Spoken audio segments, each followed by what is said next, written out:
Hello, Schuyler. You're back on the podcast. I am, and you're here too. Yes, it's not because we're desperate either. It's because you have a certain expertise that you're going to talk about today. But tell us a little bit about yourself. Who are you, and what do you do? So, as well as being your wife and your co-conspirator in most things, I am a longtime yoga teacher, and I also am a longtime chronic pain sufferer who has largely made her way out of pain and learned a lot in the process. But anyone who has suffered chronic pain knows that experience and that identification goes with you for the rest of your life, because it's a life-changing thing to experience chronic pain. And I can definitively say that the trajectory of my life was formed by it, and the fact that I am no longer in pain is one of the real is really one of the things that I'm most proud of in the work in my self-work. You think that would have made you a nicer person? You'd think so. But there's no correlation between pain and nicety. Between the suffering you inflict on yourself and on other people, perhaps not. Fair enough. But so the source of your pain, it goes back to when you were a child. I wasn't there. I feel like since we were always destined to be together, I feel like I was there. I've heard the story many times that I think some wayward hippie ran you over in a VW bus. Is that correct? Well, you could say the inception of the story of my pain started when I was a little girl, and I was, 2 years old, and I was living on a hippie commune, and my mom was doing something like making sauerkraut in the kitchen, and I toddled out of the house, and one of the women who lived with us was backing out in her VW van and knocked me over and ran me over. And my mom, as the story goes, had some kind of a psychic experience knowing where I was and that I was in trouble, and ran out, and in her misguided psychic experience yelled, and then the woman reversed and ran back over me. Sure. It's a great story. Anyway, I survived, clearly, and in my second incarnation, my second life, I was sort of a miracle. I think that doctors thought maybe my parents were just stoned and made it up. But I think it really did happen. And as I went into my teens and my early 20s, I had a lot of recurring back pain. And one of the things that directly related to that incident. Well, I'll get to that. So, yes, that was what I believed. I went to, chiropractors and doctors and the whole panoply of experts in the field, starting in my teens and then even more when I was in my 20s. And that was the diagnosis, was that I'd had this traumatic injury, and MRI showed that I had bulging disc between L4 and L5, and what looked like that my spine looked like an old woman's, that I had early onset degeneration. But not your face. Well, that's only in the last decade. My spine's amazing now, but my face, not so much. It's kind of like, your ass or your face. Anyway, so there I was with this story in my head that I had this deteriorated, destroyed back, and I had this traumatic injury when I was 2, and that was why. And I found yoga as part of my journey to try and get out of pain, and I started doing yoga in my early 20s, and what I found in practicing yoga was that it was an incredible balm and made me feel great sometimes, and other times it made it worse, and it would set my back into a spasm. So it was both medicine and poison. But I knew there was something there, and so starting when I was around 22, I kind of hustled away with this practice. And then there was a number of other things that I learned through that decade, through my 20s, that were really the additional building blocks to my healing. And it's a story that will probably sound very familiar to many people who've gone through the journey of chronic pain. And the first was that I read a book by a doctor named Dr. John Sarno when I was 26 or 27. Yes, I will digress, because when we were 25, we went on our honeymoon, and because we were 25 and had no life, it was an extended honeymoon in Brazil for 3 months.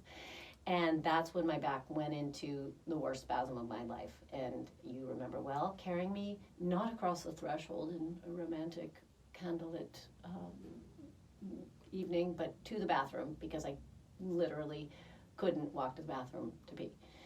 And so I was in for the first time in my life, it wasn't just like, oh, it was chronically painful and had trouble getting up, but I actually couldn't move. I was fully debilitated. And so when we came back from that, I knew that I was maybe going to have to get surgery, or I was going to have to do something radical. And that's when someone gave me a book by Dr. John Sarno. And I'll digress a little bit and talk about him in case people don't know who he is.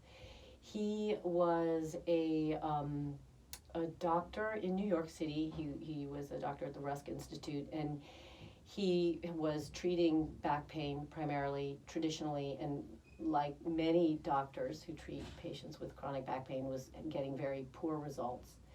And over time, he developed and studied the theory that back pain is largely not related to the conditions that we would usually attribute to them, herniation and other abnormalities in the spine, and it's largely has psychological underpinnings, primarily unexpressed rage, trauma, psychological trauma that you're not, that you haven't been able to get out, usually trauma that you put on yourself. And the crazy thing about this book, and we can talk about him a little more if you want, but is that I, like thousands and thousands of people who've read this book, experienced an incredible healing as I read this book. And I all of a sudden, just even reading this information, my back went out of spasm. And it didn't stay out of spasm, and I continued over the next 10 or 15 years until I really healed myself to have this was a push-pull, but just that experience of reading a book and actually my back feeling better was all that I really needed to know that this suffering that I was in was largely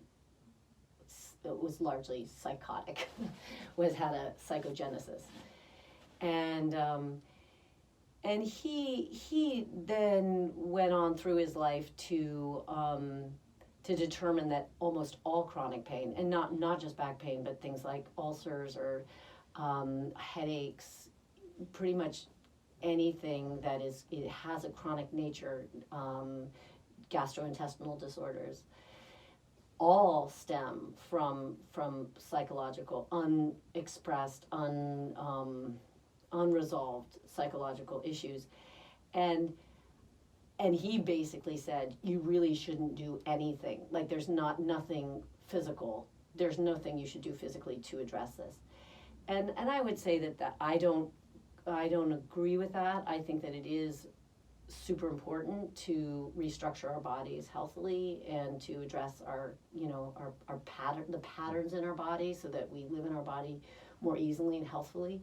But I do ascribe to this theory, and many doctors have come after him and brought more nuance to his research.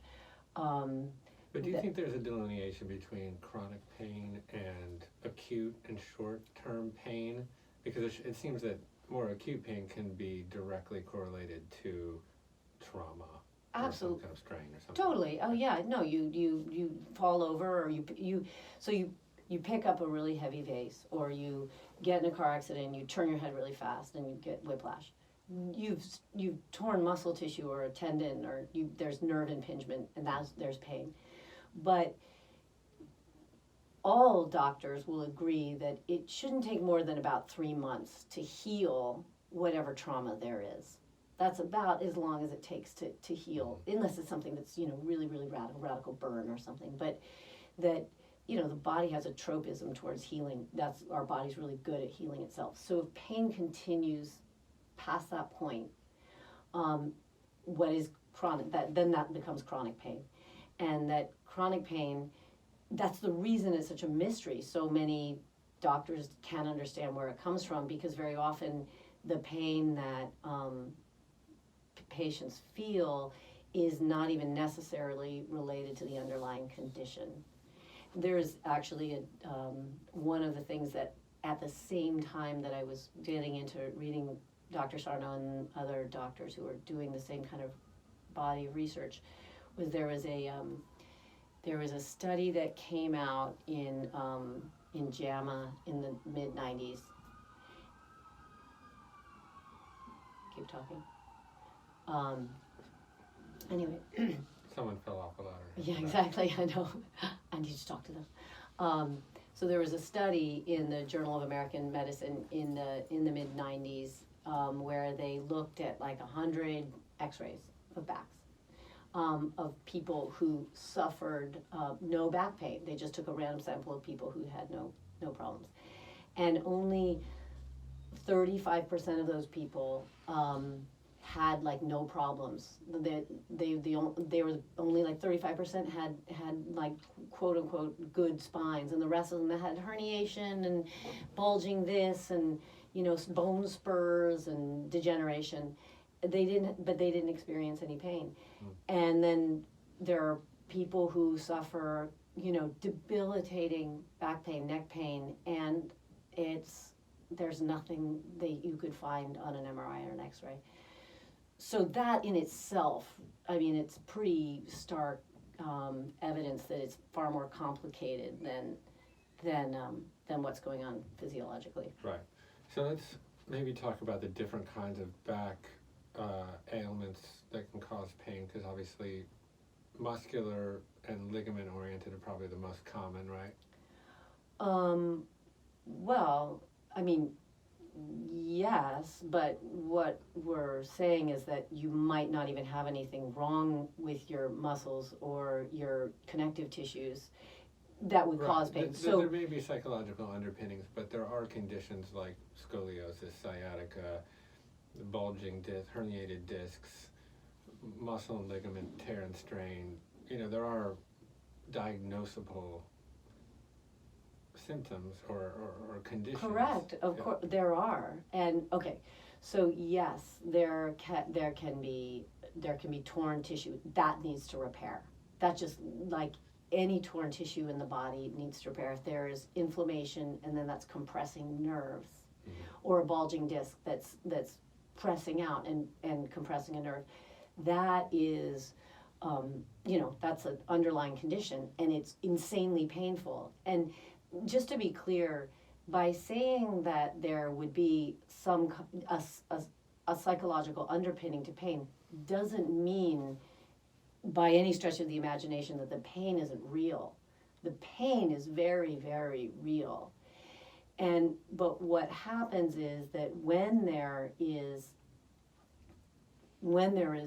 pain, the brain creates signals that generally create spasming around a trauma.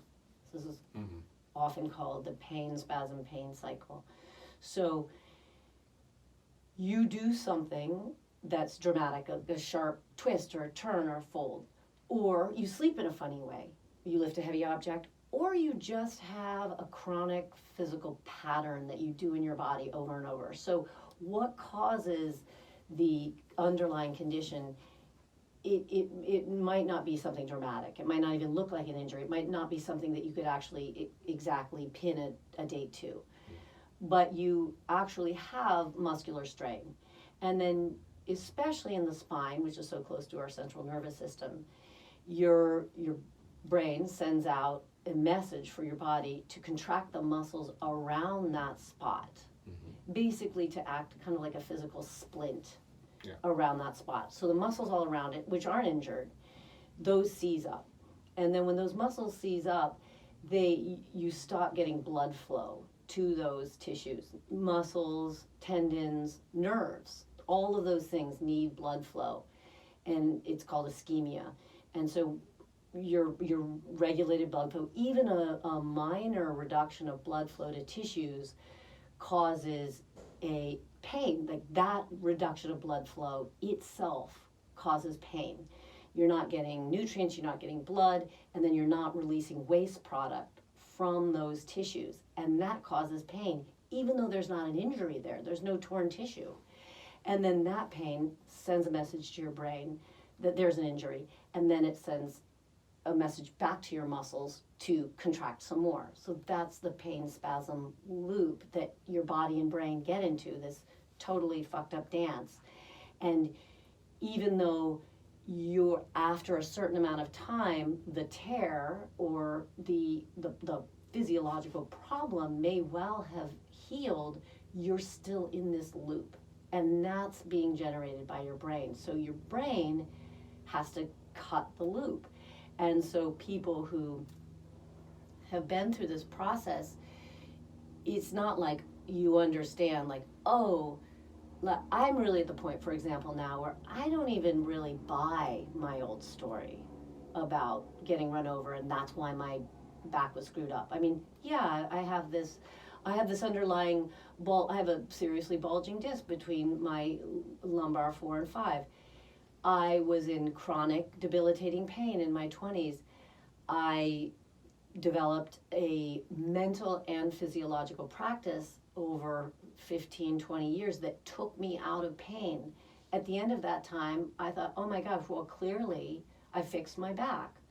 And then I went like 7 years ago and had my back scanned again. Same spine, more degeneration, same bulging discs, but just more general, atrophying of the spine that would look, kind of like, actually it kind of grew into my own back because I guess my back looked kind of like an old lady. Now I do have the back of an old lady. So it's not worse, but it's not better, but I don't have pain.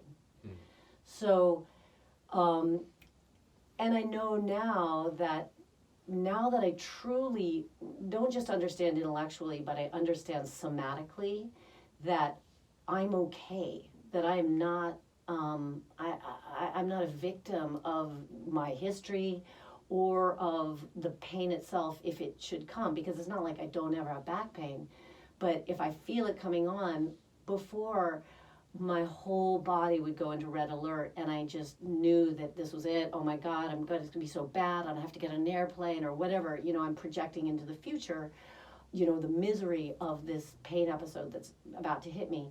And now I know that it's stress and that, yeah, I have this underlying back that's not perfect, but my back's fine. And I live in the same back all the time, and sometimes it hurts and sometimes it doesn't. And I have a whole bunch of tools in my tool belt just from living for a long time and doing the hard work of figuring out what my body needs physiologically to be out of pain. And the psychological part is like, okay, well, you're stressed out. You need to rest a little bit more. Like, this is the way your body's telling you that you need to chill out a little bit, or you need to address, one of any of the many things that are, rattling me. And so I don't go into the mental spiral, which doesn't send me into the physical spiral. Right, but you're not saying that the key to alleviating back pain is essentially surrendering to God, to a power greater than you. I mean, that you're saying that there's a psychological element of back pain that you can address through, I guess, therapy, meditation, de-stressing techniques, but there are also physiological practices that you can begin to also address the issue? Totally. So this is where I would diverge from someone like John Sarno, where I definitely think there's a psychological component, and I also think that we as people who suffer from any kind of pain, but back pain specifically, which is so complex, or someone who wants to preempt that, need to do the physical work to keep the body healthy. And everybody needs to find out what that is for them. Like, I've found my way through yoga, and I'd love to speak more to why I think it's a really good methodology, but it doesn't have to be yoga. It could really be anything. And something like yoga or Tai Chi or any physical practice that is also considered a mind-body practice is so perfectly positioned for this, because it's not just conditioning the body, but it's conditioning the body in tandem with conditioning the mind and looking at the interplay between the body and the mind. And with yoga, specifically through the conduit of the breath, which is such a potent way to address the lack of oxygen getting to muscle tissue, which is causing your pain, spasm, spiral. So that's a physiological piece, bridging into the psychological piece. And then, yes, I would say absolutely you need to do the psychological work, and whether that is surrendering to God, and that gives you like really, truly deep, real peace, resolution of your trauma, or it's psychoanalysis. I mean, or it's meditation, and you just really work through the things that are gnawing at you in a very deep way. I mean, and to be clear, it's not, the psychological piece of this is never going to be something simple. Like, I don't know, I couldn't, to be honest, it's not like I can look back and say, oh, it was that thing. I mean, I had a really amazing childhood. It's not like, I don't feel like somebody who was full of simmering rage, I mean, I have wonderful parents and, had a really, really loving childhood. But we all inherit these inner pressures and stresses. And one of the things that the Sarno and his inheritors say is that the personality types that tend to suffer from psychologically induced chronic pain are people who have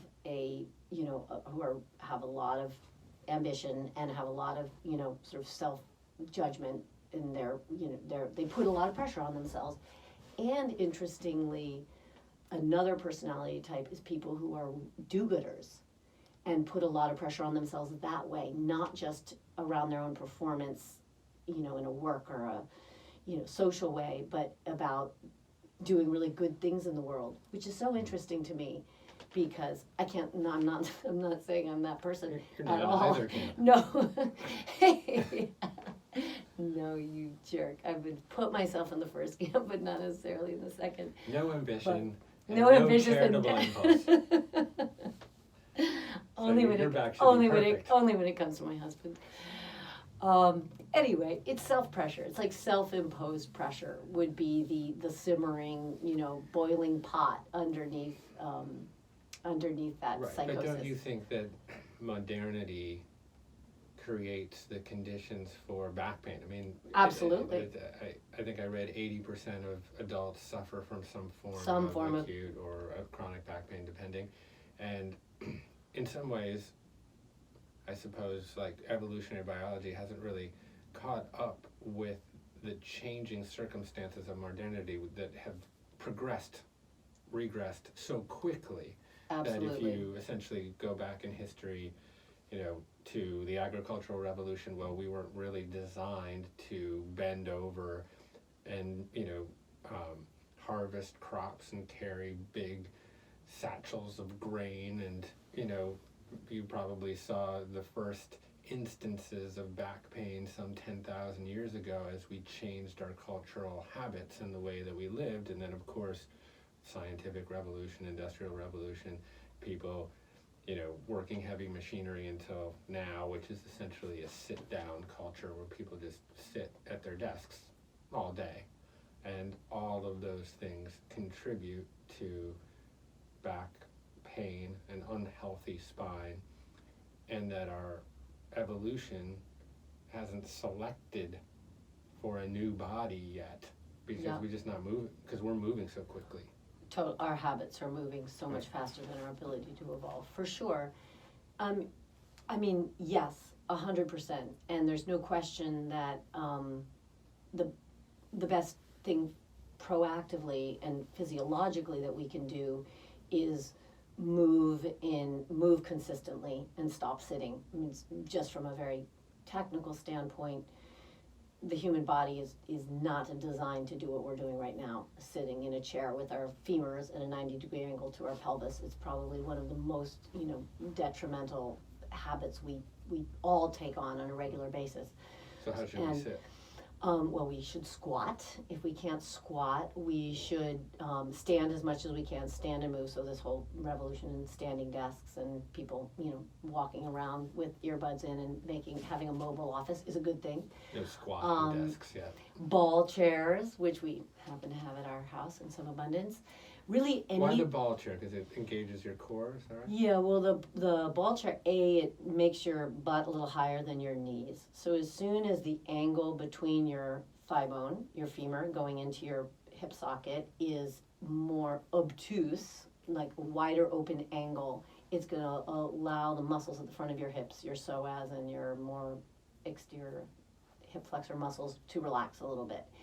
As soon as you're in a 90-degree or tighter flexion, it's going to grab, unless you're in really deep flexion, like a squat, in which case the thigh bone drops deeper into the socket again and is a more stable spot. What we don't want is what's called our psoas. It's really three muscles called the Iliopsoas contracted and turned on all the time, because that's our big fight or flight muscle.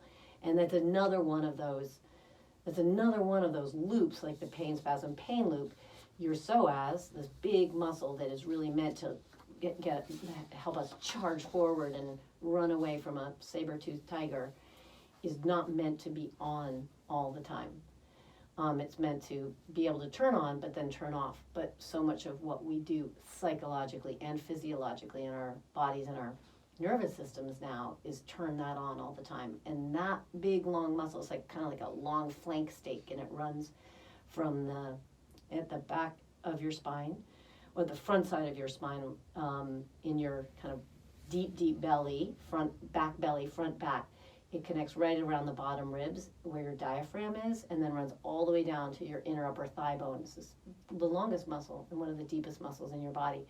So when that's just chronically on, it's really the same stuff as your back. It's your back belly is your inner back.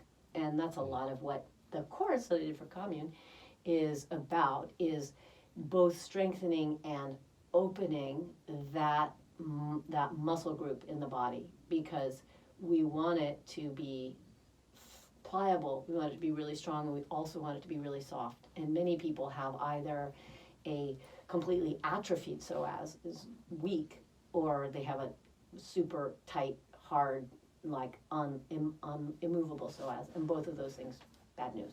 Yeah, hard to get at the psoas.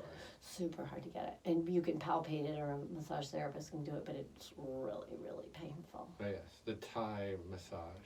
Yeah, right. The heel and the lower gut. Yeah.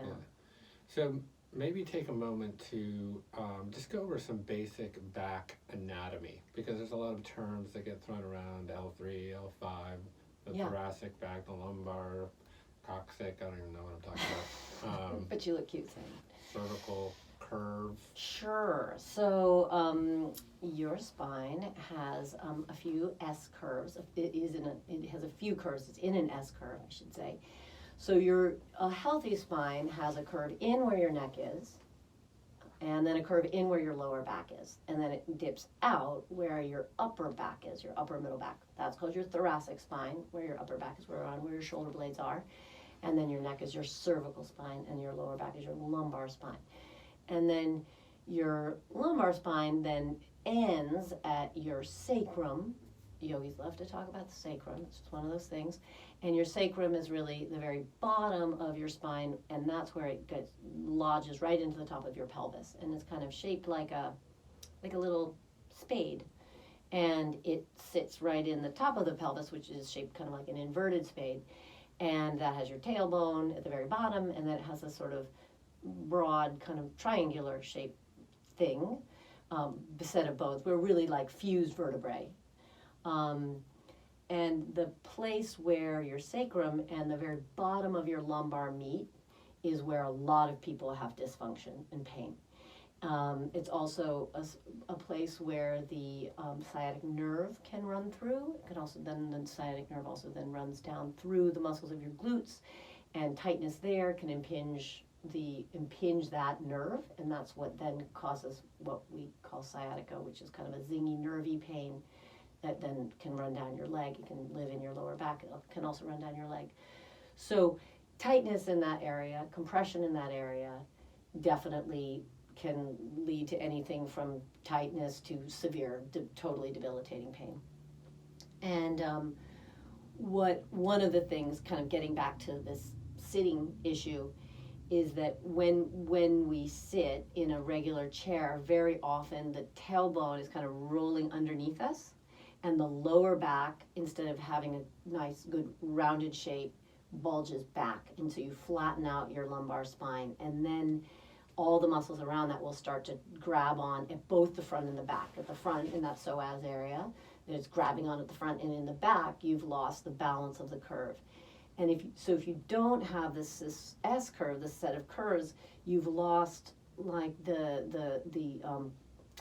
you lost. It's sort of like a what would you call it, like a spring of your spine, which gives it a shock absorption, and instead you've made your spine into more of like a rod, and it's lost its ability to take the shocks of everyday life.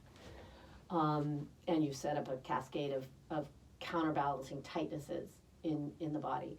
The other really chronic pattern that we see is in part of modern day life is in the neck, and that's the other place. Usually where most pain is experienced in bodies now is in the lower back and in the neck. Some people have spine thoracic outlet pain is a big one, but mostly it's lower back and neck. And then the neck piece I don't get into in our back course because I'm really focusing on the lower back there, but the neck is pretty much always related to the fact that we spend most of our time in modern life with our shoulders rounded forward, driving, typing, texting, carrying babies, carrying bags. And that forward shift of the shoulders sends our head forward, tightens the front of our body, and then turns all the muscles in the back of the body on super tight and locked on to hold our body in position. So it's like what's called locked long in the back. So the muscles of the back are long but not loose. They're long but tight. And the muscles in the front are locked short. They're tight and short.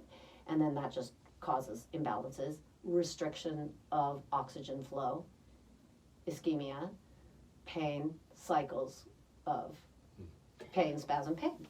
Right. So good times. Then you should endeavor to sit with your shoulders back. You should endeavor to sit with the crown of your head stacked over your tailbone, your chest open, your shoulders back, the sides of your neck back, so your spine basically stacked, enabling that S curve to come into its fullest fruition. You should say that again, because you speak so quickly when you talk about anatomy that I don't think anybody understands you. So just say it again. Okay, so actually let's just close our eyes. So you close your eyes, and everybody who's listening, close your eyes, unless you're driving. So get yourself somewhere still.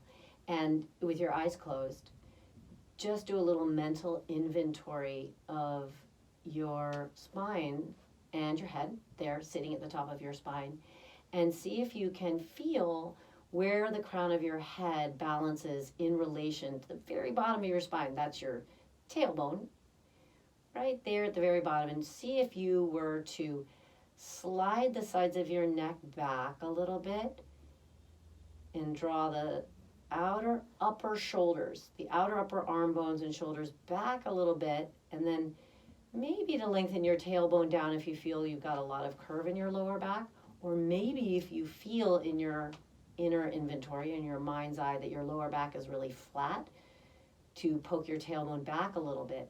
See if you could find the place where your chest feels broad at the front, but not pinched at the back.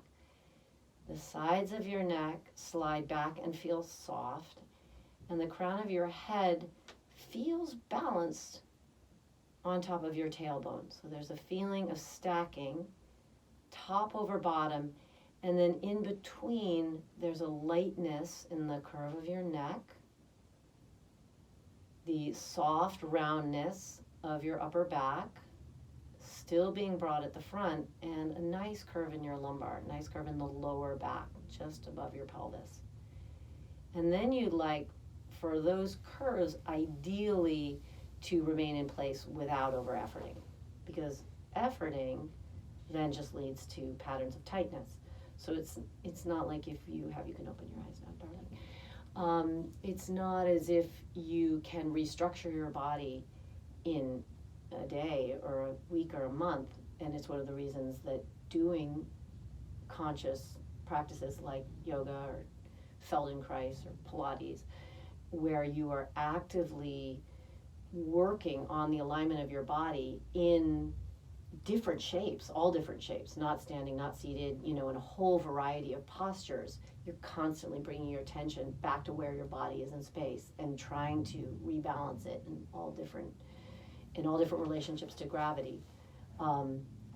That's what over time, and that just takes time. I mean, it takes usually for most of us decades, if not years, to get into dysfunction, and so untangling that is just, it has to be a patient endeavor.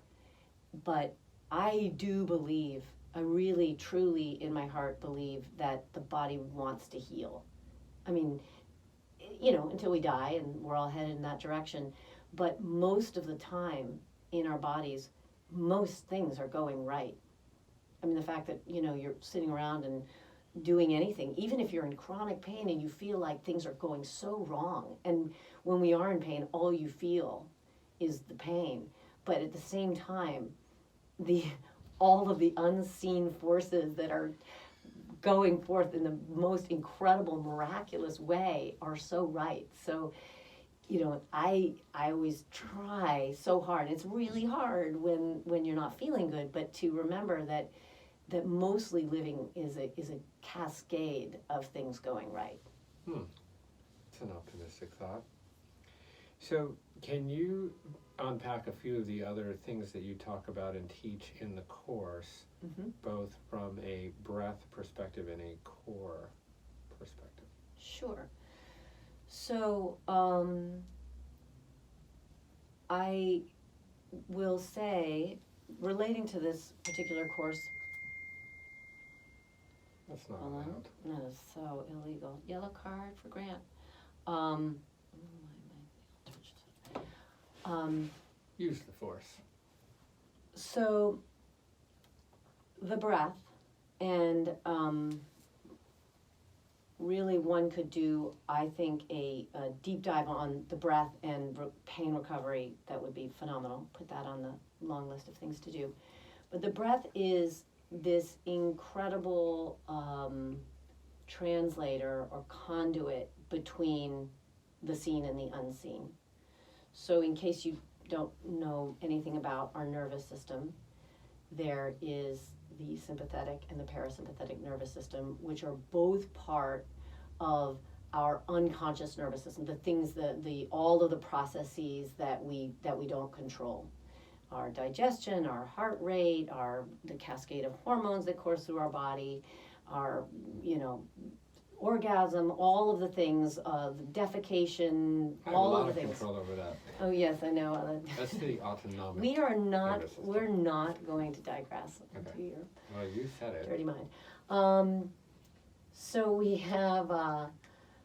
So there are all these processes that that we largely can't control, except the breath. And the breath is the thing between our somatic nervous system, our walking around, doing the things that we can consciously control and do, and all of the things, most of the things that go on in our body that we can't control and do. The breath is the only thing that we actively can choose to control. Mostly, 99% of the day, or even 100% of the day for many people, we don't even think about the breath. We certainly don't think about changing it. So the breath is the gateway. It's the gateway between the seen and the unseen, and the breath is the way that we can really experience in a totally, real world way how we can turn on what's called the parasympathetic nervous system, which is our rest and digest nervous system, and our sympathetic nervous system, which is our quote unquote fight or flight nervous system. You can watch your breath put you in either one of those places. You can actively use your breath to put yourself or take yourself out of one of those states or another.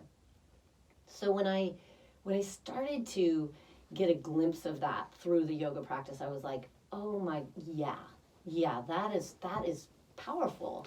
That's a real thing, and I want to understand that. I want to have like a cerebral and a physiological experience of that control or that play. Control is the wrong word, but it's really like interplay with this thing, this unseen thing that's so magical and powerful.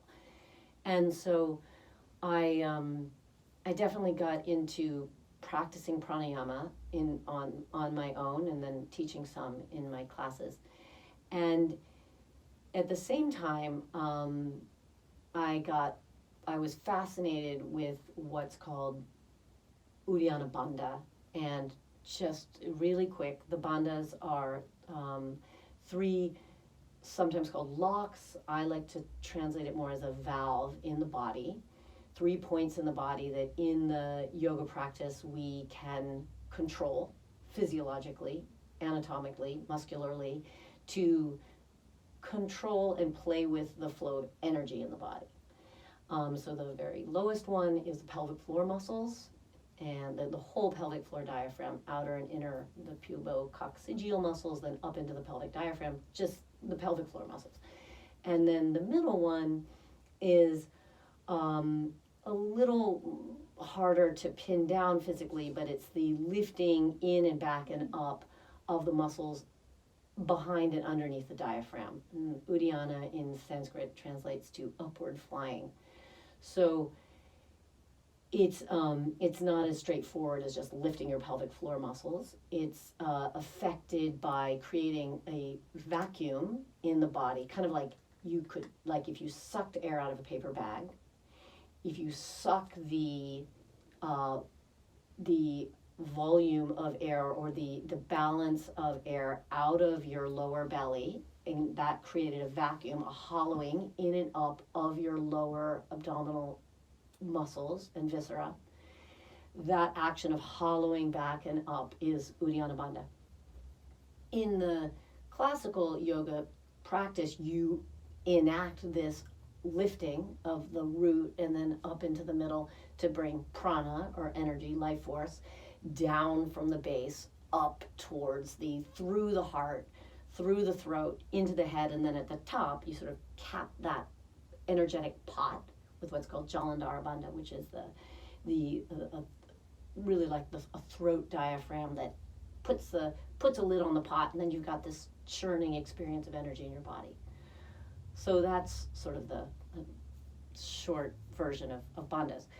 At one point in my practice, and as I said earlier, I was sort of in this push-pull between the physical practice of yoga being like a real balm and also really putting me into serious spasm.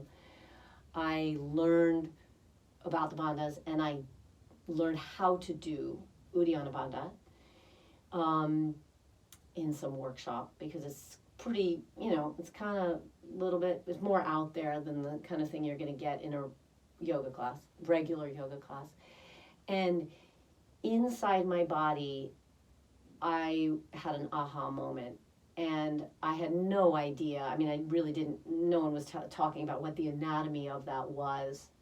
It was really a teacher teaching about the energetics of that upward lift. But I knew inside that I was like, oh, wow, there's a key there for me. Something's happening, not energetically, but physiologically, that is medicine for me.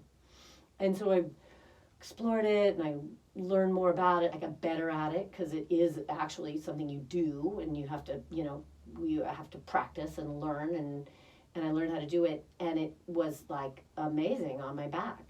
And what I learned is I kind of figured out, I had to untangle for myself anatomically what was happening, but what you're doing is you're stretching and strengthening your diaphragm and your deep, deep core, which is called your transversus, when you do this practice.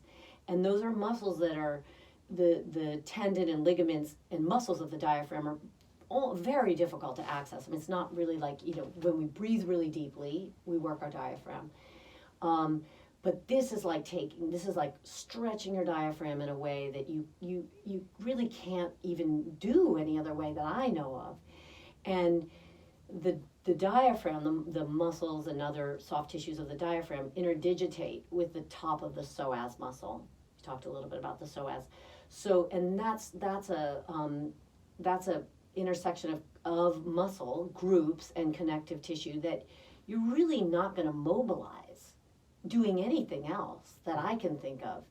And so when it's like you're doing this deep internal stretch to a place that in my body had 20 years of holding, psychic and physical holding. And so by going in and stretching it, I got huge relief. And at the same time, I then started to have a real experience of what the muscles of my deep core were, these muscles called the transversus. And those are the transversus is part of your autonomic muscle group. They're part of birthing babies and defecation and digestion. We have our outer abdominals, which are like our six-pack abs, it's called our rectus, and our obliques, which are the side ones that help us twist. And those are the things, like if you're to do a crunch or to do any kind of like typical core exercise, that's largely what we're strengthening. So you could have what looked like ripped abs and be really strong on the outside, but you could be really weak on the inside. And so I, through this Bandha work, started to feel my deep core, which I didn't even know that you could feel the difference between I just thought, oh, there's your stomach muscles, those are your abs. And I started to get like, oh no, actually, I actually can feel those are my outer abs, those are my inner abs. And oh my God, I'm feeling my diaphragm, which, not everybody wants to do, but if you're having, a long relationship with pain in those areas, it's super interesting and transformative to start to dissect your own anatomy. And so I would insert a lot of this Bandha work on my own when I was, in my home practice, and I kind of sneak it into my practice if I was in a class. But it was unorthodox. Like what I was actually just doing was not, people in a traditional yoga class would use Mula Bandha for sure. And sometimes people will say use Uddiyana Bandha. It's kind of thrown around in yoga, but what they're really generally saying is engage your core. But the Bandha work that I'm talking about for Uddiyana Bandha is actually not engage your core. It's actually stretch and open your core and then be able to engage it like deep inside. So it's very non-traditional core work. And it just became really clear to me that most of us are weak and tight in our bellies. Even if we're strong in parts of our belly, like a lot of people have a strong rectus because they do some kind of crunches or some kind of ab work. But most people are tight and weak in their transversus and then in their psoas and all those other muscle groups. Yeah, so, not only weak, but it seems like unaware. And totally unaware, yes. But you could be, if you have a super healthy muscle group, you don't even need to be aware of it. Right. I mean, the only reason to be aware is to mitigate future pain or, remedy. I think there's very pain. few people out there that have spent the time and the effort to cultivate the skills to be able to isolate and identify secondary and tertiary muscle groups. I mean, it's pretty sure, you only rare. do that when you're forced to because you can't get out of bed. Yeah. But yeah, so I started incorporating eventually, like I did that kind of, I was like on the sly doing that in my practice for a long time. And then I started slowly incorporating it into my classes and certainly into workshops, which is really the context that you need to introduce that information to a newer student group. And you know, some people are kind of like, oh, that's cool, weird, cool. And then some people are like, I had like an aha moment of like, oh yeah. Oh, and then sometimes students will,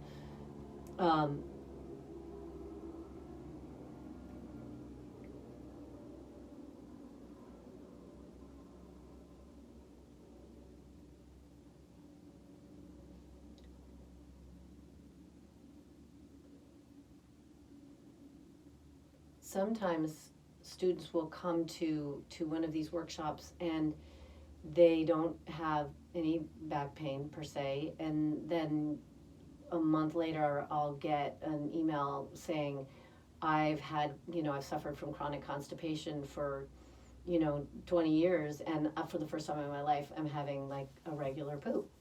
And that's not, I wasn't even interested in pursuing, in poops, but that's so great. But it doesn't surprise me. I mean, it's all like, again, it's not rocket science. If you like heal and open up all, the muscles of your belly, you're going to heal and open up your digestive organs, and the organs of elimination. So, this is just, it's to me so exciting and phenomenal to pursue practices that take us into inner space.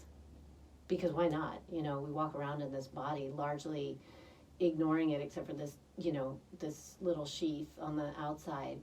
And maybe if we're, an athlete or a weekend warrior, we're interested in our muscles, the things you can see. But there's this whole universe in there that's truly, truly fascinating. And I've only scratched the surface. Well, it sounds like more than the surface. So we talked a little bit about work environment and sitting. And then we talked about some other kind of active practices and techniques. And then I wonder if you could address sleep and obviously, unless you have insomnia like me, you spend, 30-35% of your life asleep or in bed or lying down.